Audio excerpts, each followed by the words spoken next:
Yeah, here we go again. Hello, internet friends. I am Sixy, and I have another tip for you to help you time 15s. Remember, if this video helps you out, please drop it a like, subscribe to the channel, and turn on notifications. Here we go. Today we look at Dealer Xy'exa, one of the bosses in the other side. One of the most misunderstood bosses in the game. Now with this boss, you really want to have a lust effect available. The healing requirement, even when done correctly, is massive. The boss's abilities are completely cyclical, but let's talk about what they do first. Displacement Trap is a shiny circle that is placed on the ground. When stepped on, it will shoot you up into the air. It does not slow your fall or protect you from fall damage in any way, so keep in mind that you will take fall damage. The next ability is Arcane Lightning. The first player targeted is chosen at random. This ability deals arcane damage upon receiving and deals damage every 3 seconds for 9 seconds. When Arcane Lightning expires, it will jump to the next closest player. On each instance of damage, the player also receives a stacking debuff called Arcane Vulnerability. This increases the damage received from Arcane Lightning by 5%. The duration of the debuff is 12 seconds and is refreshed to 12 seconds each time the player gets a new stack of Arcane Vulnerability. This is the main topic of discussion for this video, but let's finish talking about the other abilities.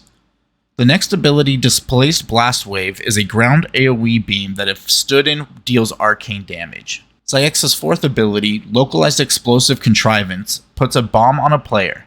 After 5 seconds it explodes and deals damage to all players on the same level, as well as places a damage over time effect on them for 1 minute. This effect stacks. If the player with the bomb stays on the ground, it will blow up all displacement traps. She will repeat casts of Displaced Blast Wave and displacement traps before casting Explosive Contrivance.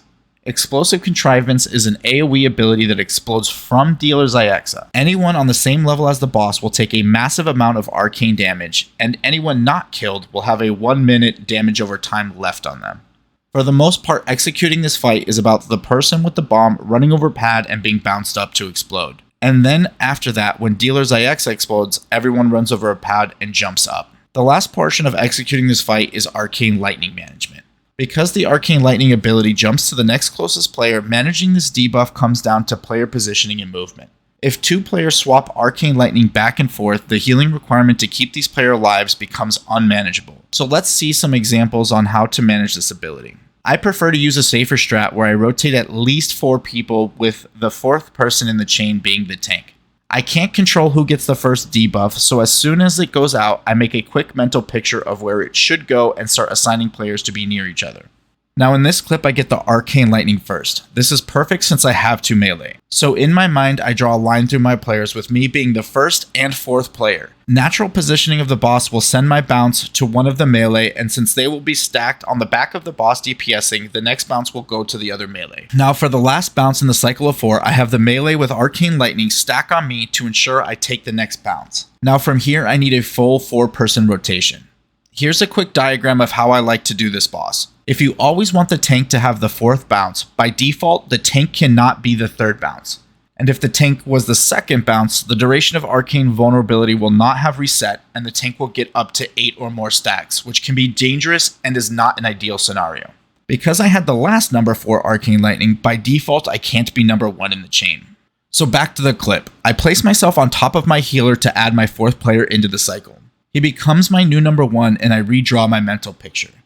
Now everything was going swimmingly with my plan until for whatever reason my monk dropped the debuff onto my mage. Now the next bounce needs to be on me, so I immediately make a 180-degree backpedal. Now like leading a lemming off a ledge, I moved my melee away from the mage and placed myself as the nearest player to the mage. This gave me the debuff and we successfully completed the 2nd cycle. Let's take a look at a clip where we could have done better. There were many mistakes, but let's focus on Arcane Lightning because ultimately that's what wiped us. Our first cycle goes okay, but things start to go haywire when I dashed 0.2 seconds early, trying to get to a launch pad. This caused a chain reaction where my DPS warrior got the Arcane Lightning. The next set of traps go out, and Sko and I split in opposite directions, making the tank the nearest player. This happened 3 times, sending Arcane Lightning back to the tank, forcing him to 12 and then 16 stacks. At this point, my tank is taking between 30 and 40% extra damage per hit. My healer is forced to pump the tank and can't top himself off, so Localized Explosive Contrivance plus fall damage kill him. We finally managed to stop stacking the tank, but both warriors are super low. Then the Arcane Lightning and other damage eventually finish us off.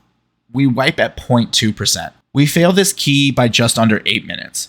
I made a lot of mistakes in this fight. Greedy play and tough positioning with traps and the storming affix started a chain of events, but ultimately those mistakes could have been recovered had we correctly move Arcane Lightning around. Putting the healer on the back foot with mistakes forced us into a 3-man rotation in which we further compounded those mistakes. Had the healer been able to grab an Arcane Lightning, or had Sko and I agreed upon a single direction to travel, Mashy would have been able to catch up on healing, and we would have been able to beat the boss. At the end of the day, failing keys happens. How we grow and learn from those mistakes for me is the fun of the game and what I strive for. If you had watched this key live, I actually did like a lot of crazy things thinking I had done great plays and I was so magical, and it turns out I completely screwed the pooch. So let's all eat a big ol' helping of humble pie, and I'll catch you on the next one. Peace.